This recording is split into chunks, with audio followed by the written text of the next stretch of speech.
তুমি হইতেছো গিয়া সুন্দর মানুষ, তুমি হাত দিয়া খাবা আবার আমরাও হাত দিয়া খাবো, ব্যাপারটা কেমন হয়ে গেল না? সমান সমান হয়ে গেল তো। না না বৌমা, তুমি চামিচ দিয়েই খাবা। বৌমা, আমার মনে হইতেছে কি জানো, আমরা স্বপ্ন দেখতেছি। হ, আমার কাছে কেমন জানি মনে হয় যে স্বপ্ন বুঝি ভেঙে যাইবো গা। আম্মা, আপনি চামচটা রাখেন, আপনি আপনার হাত দিয়ে খাওয়াই দেন, তাহলে দেখবেন এটা স্বপ্ন মনে হবে না, সত্যি মনে হবে। সত্যি কইতাছো? তুমি আমার হাতে খাইবা? কেন আম্মা? পৃথিবীর সকল মায়ের হাতের খাবার সবচেয়ে নিরাপদ এবং সুস্বাদু খাবার। আপনি আপনার হাত দিয়ে খাওয়াই দেন আম্মা, চামচটা রাখেন। ঠিক আছে, তাহলে আমি ভালো করে সাবান দিয়ে হাত দিয়ে আসি।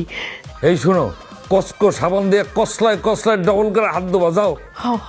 না না, ডাবল করে হাত ধোয়া লাগবে না আম্মা, আপনার হাত পরিষ্কার আছে, আপনি আপনার হাত দিয়ে খাওয়াই দেন। কি আর করা, বৌমা একটু পানি খাবা?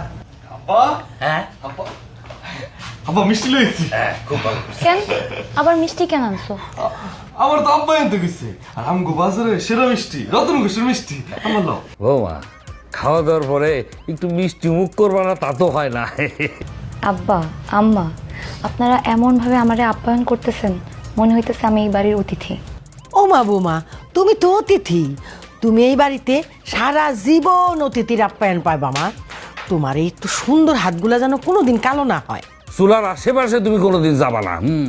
আব্বা একদম ঠিক কইছে, তুমি কোনো কাজ কাম করবে না, আম্মারে আব্বার আমি মিলা সাহায্য করব, ঠিক আছে না?